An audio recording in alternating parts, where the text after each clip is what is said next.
Welcome, everyone. Today, me, Hugh, Andrea, Jess, and Chat are going to be presenting on the gender disparities in CPR. So to start off is a shocking statistic about the number of women who died in 2019 of cardiac arrest, almost 300,000. So some background information about the prevalence of CPR between genders. A study from the University of Pennsylvania School of Medicine showed that in public, 45% of men received bystander CPR compared to 39% of women. And then the odds of survival were 23% higher for men than for women. So what this kind of shows is that already we see that people have some sort of stigma, or there's just a less, people aren't as comfortable with performing CPR on women compared to men. And that even when people do perform CPR, the effectiveness of it goes down when it's for women, given that 23% of men survive compared to women. And then in homes, we see that there's 36% of men who are receiving CPR in homes compared to 35% of women who are receiving CPR. And so the disparity between women and men is kind of eliminated when you're talking about in-home settings. So we kind of see how like public perception plays a role in people and whether or not they're comfortable performing CPR. And this could be due to things like not wanting to be seen as, touching inappropriately in public or things like that. Whereas in homes, people are a lot more comfortable with the people that they're living with, and the gender disparity is kind of negated through that. So next we're going to be talking about some ways, how do I approach someone who appears to be unconscious and also be conscious about different gender disparities. So for starters, whenever we do approach someone who we think might be unconscious, we want to first assess for scene safety to make sure that if we are going to help this person, we're not going to end up hurting ourselves. So some examples of some environmental hazards may be fires or oncoming traffic. So make sure that when you are helping someone, you are always helping yourself first. And the next step, when we see someone who is laying unconscious, we want to approach them and see if they're actually unconscious or if maybe they're just sleeping or resting. So we do this by, as we're approaching them, we're going to say, hey, are you okay? Are you okay? And we're going to tap on their shoulders. And tapping on their shoulders is a good way to wake them up if they are sleeping. And we know if they do not respond to us aggressively tapping on their shoulders, then something might really be wrong. And that's how we know that they need higher help. So our next step from here is to activate EMS, so our emergency medical services, and get the AED. And when we're doing this, it's very important that we target certain people and we ask them, you go call 911, you get the AED.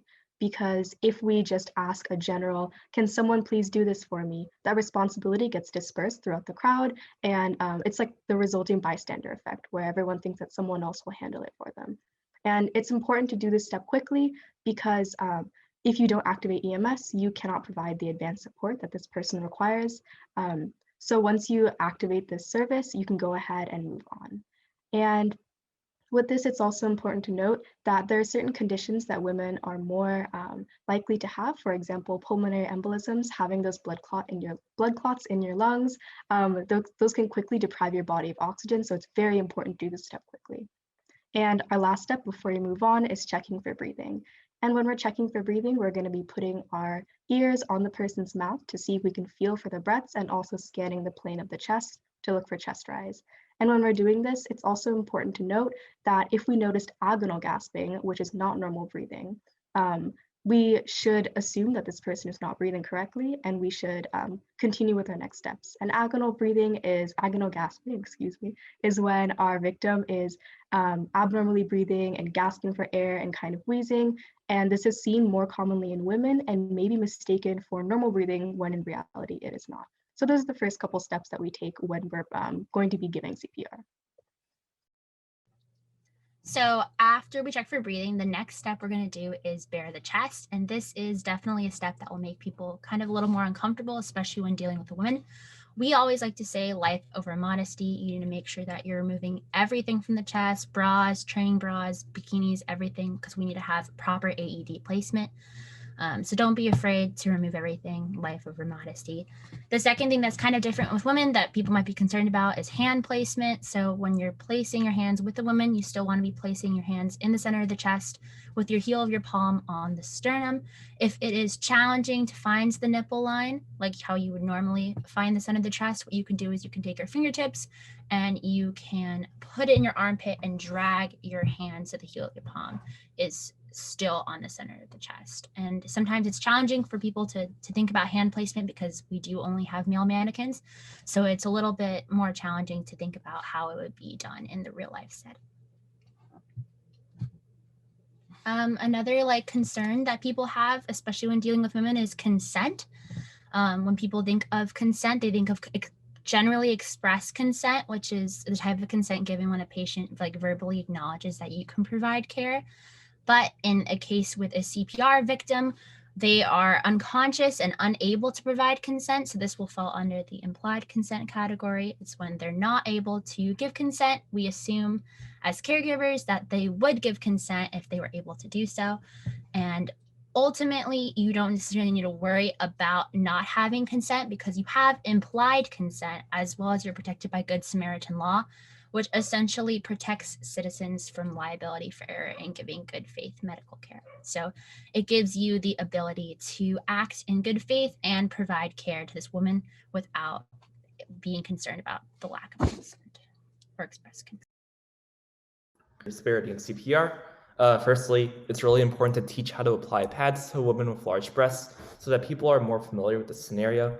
And then another big problem too is that women have fewer shockable rhythms.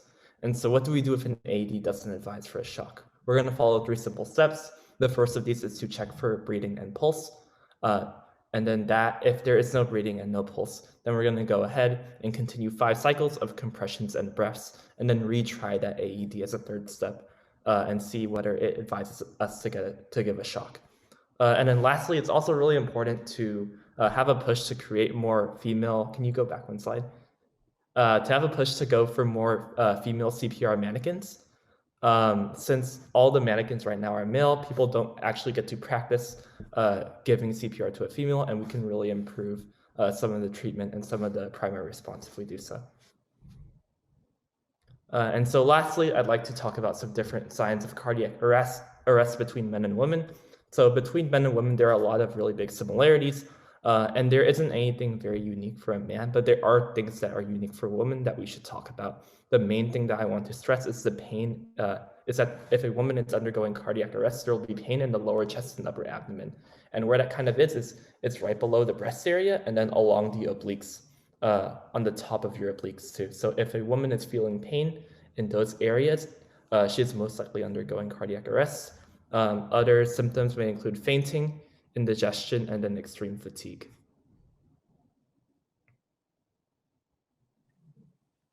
So obviously something like gender disparities within CPR is something that is very hard to address and not something that is going to change very quickly, but we hope that with this information, y'all will be feeling better prepared if you do come into this emergency situation to be giving CPR to a woman. So we as instructors are going to be doing our best within our CPR classes to be creating scenarios that our students will be able to simulate a real life situation. So as Chat and Hugh mentioned, all of the mannequins that we do have in our class are male, so they are flat chested. So we are hoping to incorporate a little bit more situations that will make our students think about what they would be doing in a real life situation if the victim were a woman. So taking into consideration the AED placement with the larger breasts and different things like that. So that is something that we as instructors are hoping to incorporate into our classes. So thank you so much for listening to us talk about this. If you do have any further questions or anything that you just want to talk to us about, please feel free to reach out. Our email is uclacpr@gmail.com. Feel free to also DM us on Instagram. Our handle is @UCLACPR. Other than that, again, thank you so much for listening and have a great rest of your day.